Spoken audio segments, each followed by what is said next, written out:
Liyakwazi ukuthi abantu abaningi la emhlabeni bathwala kungenhloso yabo ukuthi bafuna ukuthwala.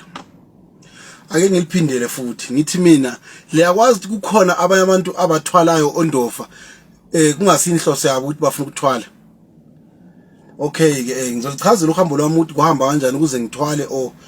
ukuze ngicishe ngithwale ngokuthanda indaba ngokuthandani kahle ngokuthanda imali. Okay ake ngibe kanjalo. Lina ngoba likaze lihlupheke lina. Mina kade ngisiwa ngivuka nezipoki bafika oJane baphele laphi baphele emoyeni njengentuthu bafika izipoki lezi zasele kuzane zaseBrunapeki zashabalala kwamazolo ebona ilanga kade ngigudla mina ngiwangivuka madoda kade lina likaze lihlupheke lina. Ake ngisusa imhlola. Okay asiqale la. Mina ngilibhova kaMthwakazi ngibuya phansi lekhezi la ngibuya khona esigabeni saseGagwini. Bafowethu ngifuna ukuxoxela ngohambo lwami la ukuthi kwenzakalani. Ngize cishe ngithwale.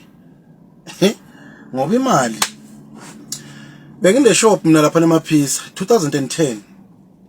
Bengenza ibusiness lapha eMaphisa. Bengihlala ngumuntu obuya eGoli ngiphinde ngibuyele emakhaya ngenza ibusiness ngibuye ngapha ngiode ngibuyele ekhaya.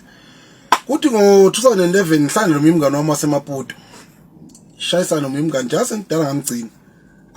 Sihlangane nje eGoli khona la. Ebese ngibuza ukuthi hawu ndoda kati sika sonke ngisakwazi ubukuphi ngithi ayi ndoda nakhona ibusiness engiranayo kuphi ekhaya eMaphisa kwenye indawo kuthiwa kuseMaphisa indawo yakithi nje kuthiwa kuseMaphisa ngichazela nje yabona sizikhululekile ethi okay liyahamba ibusiness lapho ngithi ndoda kuyancengeka akufani phela ngeke ngisho ukuthi kuyafana ebethi lina liyenza kancane lina mina ndoda hayi mina ngifuna ukutshela amanga manje ngihamba iGD6 hayibo ngethi ama GD6 owanini ngoba ngikwazi ukhwayibhethu nje uzihambela ngenyawo njengami ebethi uyadlala wena mina ona ndoda enye lokuzeni onenye restaurant engasukiyo phansi kithi le Maputo hayibo owanini ndoda ebethi izinto ziyatshintsha nawe mawufuna into zikutshintshela sondela duze kwami ngithi hawu ndoda wena ngikwazi nje umuntu obesebenza sonke efemini kwenye indawo ngale Jamestown usuku umuntu osu rich okwanini sole mina ebese dayi inhlanhla iyancediswa yabo ngithi vele inhlanhla iyancediswa ngoba phela ngekuhlala ungancedisa inhlanhla yabona ungana mase ngimbuzisa kahle kahle singu2 ngithi wena waphusha kanjani bethi hayi khona enye inyanga yakithi lapha iyancedisana impela yakhipha amabhadi mawuna amabhadi nani chele impela kuchele unjani ube clean nje into zakho zihambe zibe mthelele yebo not manje phela bengicela ukuthi ungihambise phela kuleyo nyanga leyo evume vele umngane wami ngabe lenkinga ethi phela nomngane wami vele ngeke ngivayele phansi yebo lami ngilungiselele ukuya khona bekungo June 2011 June ngiyakhumbula banda leso sikhathi khumbula ngigqokile ijacket le brown fanele lokuzeni legcosa khona lesidonsiye la ngibonakala amehlo kubanda leso sikhathi ayisuka lo mngane wami ethi yena vele ulaye uzonjani contact ezoyicheka ngapha eGoli so naye uyabuyela kuphi ekhaya eMaputo yebo engithatha umngane wami sishayile sesifika khona le amasifika lapho engitshela ukuthi inyanga lana igama layo kuthiwa Chivuku sihambe sefika kulo baba lo ichayela baba lona ngento zakhe zenza indimi lezi hayi mfati ibende angizwa lutho mina hayi bese ngimlinda ukuthi mase eqedile kwezinto zakhe uzongichazela ukuthi uthini kahle neba leqede vele mase eqedile bese ngitshela ukuthi ndoda wena ngibona vele ungumuntu ozophumelela kakhulu empilweni mangaku cleaner kahle ngikunike izinto zami ngaphumelela kakhulu elifeini nami ngithi ngiyabonga ukuzwa lokho manje ngangincedisa kanjani kodwa hayi akuhluphi la into ezomela uyenze la kimi ngiyakubonisa indlela ukuthi kumele uhambe kanjani ukuze uphumelele ngivume nami manje hayi vele uphumelela lami ngiyakufuna njengoba abantwana sihambe isikhathi shothi masokusa ngoba safika lapha ngabo 10 makusashaya past 5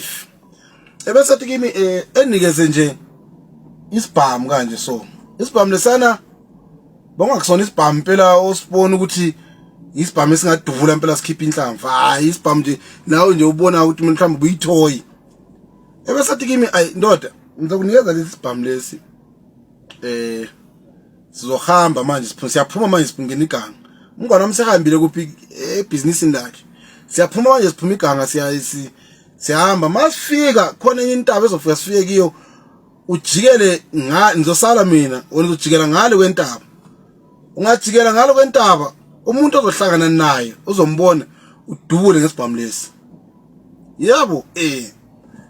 ayi ngithi alright akula nkinga phela mina ngivele ngumuntu ofuna imali ngithi ufuna into zami zigezeke zibe right shayele mangijikela ngale mangithi ngiqeda nje ukujikela ngapha manje ngivusa amehlo ngibone nangu umama ozala mina hayi lapho hayi khona hayi angithi akudutshula nethi la ngimbone qhamuka sobulopho umama lo ngithi lana hayi ngeke ngidubule next la ngibuyela emuva mina flathela ngibuyele emuva fe ngithi baba phela lapha ngihlangane nomama umfuna nda emaputu ufuna nda umama ngitshelele kuze ninezimo ufuna nda ethi hayi wena nto uthe wona ufuna ukuthi unothi ngithi hayi mina umama mina ngitshelele ufuna nda okay upart 2 uyeza ke balungu bami lizokuthi sagcina siphethe kanjani lenyanga leyo uthi chief ukingijwayela kabi hey wena nzakwethu siyacela ukuqala ungene kuleli khasi lethu wenza ubulungisa ucofa subscribe button kule channel yethu Umgosi. Hey wena nzakwethu-ke kuthiwa-ke yonke into yenzeka ngesizathu.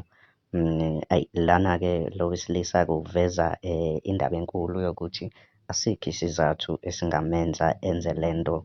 kumzali wakhe, so wavele nje wadecide ngokuthi cha, kungamane lokho kushiwoyo kuyekwe kunokuthi enze lento, ngoba because akakwazi ukuthi enze into efana nale kumuntu amthandayo. Mina ngicela ukuza uvo lwakho lapha kwi-comment section ukuthi wena utheni ngalolu daba. Siphinde sihlangane kwividiyo elandelayo.